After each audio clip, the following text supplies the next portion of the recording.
we all know that one of the key drivers to financial freedom is having an investment property. You know, it's something we love. We talk all the time. It is the great Australian dream. And it doesn't matter how much negativity there might be out there. We all want to own our own home. And once we do, we want more of it.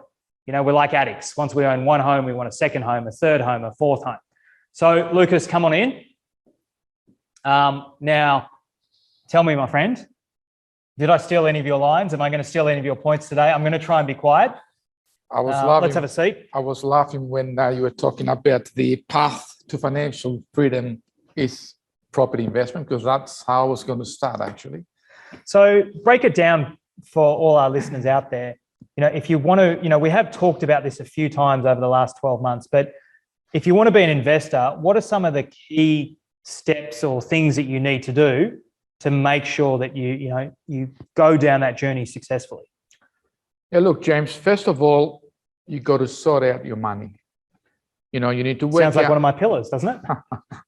You need to work out your commitment funds from your income and separate the surplus money. So that way you know how much money you got to invest into a property. So because property is more of a long-term thing. So those people that say, I got a few dollars left over, I'm going to buy property, sell it quickly and make a killing, that's very dangerous. It's speculating, and this day and age doesn't work like that. Get rich slow. That's right. Slow and steady wins the race. In fact, race. I think that's what we were just talking about with Greg, wasn't it? The hare and the tortoise. Now, second thing, it's also a little bit similar to that, and it's calculate what you can afford, not just today, but also tomorrow. So, you know, you have to take into consideration, you know, interest rates might increase. You might get married and have a family, so your expenses might increase. So always don't just work out what it is you need for today, but also for tomorrow as well. So those of you that were listening to my introduction, that's the manage part. You know, think about where you're going, think about what's happening in the future, and make sure that you get your strategy right. All right, I like this. You're making me feel good. Colin's been doing this the last few weeks, telling me what a great job I've been doing. Not really, but ish. All right, continue on. Give us a few more. You got to choose yield or growth. Okay, so when you're using growth, it's how much money the property is going to make you after you sell it. Whether yield is how much money the property can make you from rent ongoing. So this is what I like to say. Why would you sell the goose that's laying the golden egg, right? So if you're having a good yield and it's making you money ongoing, why would you ever sell it? I think that's you know, one of the most misunderstood principles everyone's worried about, and I know we're going to talk about some taxes later that might skew this view a little bit for people, but you know, someone once sort of said to me is there's no point in going for capital gain and growth if you can't pay for it. So, you know, you need to have that yield, you need to have the daily cash flow, the monthly cash flow, the annual cash flow in order to be able to hold that property to benefit from the capital growth. Because like you said, understand what you can afford today, tomorrow, in the future, because it might be, you know, for a lot of people, they've seen huge capital growth in the last 12 months, but they might not have seen much for the 5 years before that. And you need to be able to hold it always, as we say, over the long term, which is why yield is perhaps one of the most important things. And many people came unstuck, I think, during the GFC with that as well, not having the cash flow to hold their properties. That's right. That's right. Look, lastly, research, don't search. So don't get up just browsing. Check things like supply, demand, future capital growth, yield, infrastructure, and the most important factor, which is location. Golden rule of real estate. That's it. That's my sort of 4 tips. Okay, so I've got a lot of questions coming through here, and most of them are quite specific in terms of, you know, should I do this? Should I do that? So perhaps to help all of our listeners, could you maybe break down, and sorry, for those of you that have asked direct questions, we will come back to you with specific answers after the session ends, but it might be useful, you know, are you able to sort of more generally sort of explain to our listeners ways that they can tell if they are doing a good job, or, you know, they're thinking correctly like an investor should be, and or, you know, signs that will let them know that they're perhaps not on the right path and going down the wrong avenue?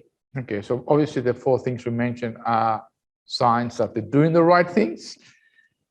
Signs that you're not doing the right thing. Well, number one, you're not considering location. That's Okay. number one. It's the opposite. You're not looking at the numbers, which is rental return, cash flow, how much money you require to put into the property. So it's basically the opposite of what we previously mentioned. Yep. Another one is you're not thinking about the little details. Okay, you need to put yourself in the tenant's shoes. You got to see things that they love about their location, the amenities. Could be views, little conveniences like dishwashers, gas cooktop instead of electric, internet. Those are the kind of things that you need to be considering as well. Yeah, and I think you've talked about that a lot in the past, where we say, you've got to think of it like a business, and the tenants are your customers. Most of our listeners might have their own small business, might be a big business even, or work in a business, and that the customers are key, and the customer is always right-ish.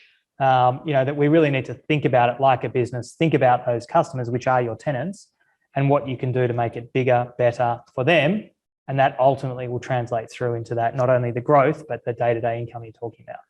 And I guess the last thing we can say is you're not getting professional advice. So don't listen to unqualified families and friends. What about the local taxi driver? I was going to say, oh, you're very friendly Uber. Yeah, it's all Okay. about Uber. Or you're very friendly Uber driver. Okay, choose advice wisely and only deal with professionals and experts such as ourselves. Of course. And look, I think that's one that's hard, because a lot of people, I guess, a little bit cautious about people that say this is what I do for a living. But ultimately, if you combine professional advice and you understand the framework I've given you in terms of the pillars, and you can take back that control, you're able to understand why the professionals are telling you what they're telling you and apply that to your own circumstance. And really, there's no substitute for first-hand knowledge and experience. We talk about speaking with a local agent in your area because they're experts there.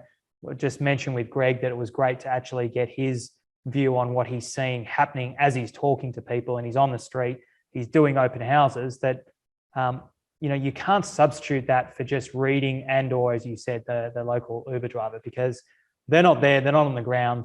They're going to be perhaps giving you yesterday's news, and it's all about today's news and tomorrow's news, which is how you do move forward positively rather than living in the rearview mirror. And most of them don't have multiple investment properties either. Well, that as well, despite what they often tell you. Correct.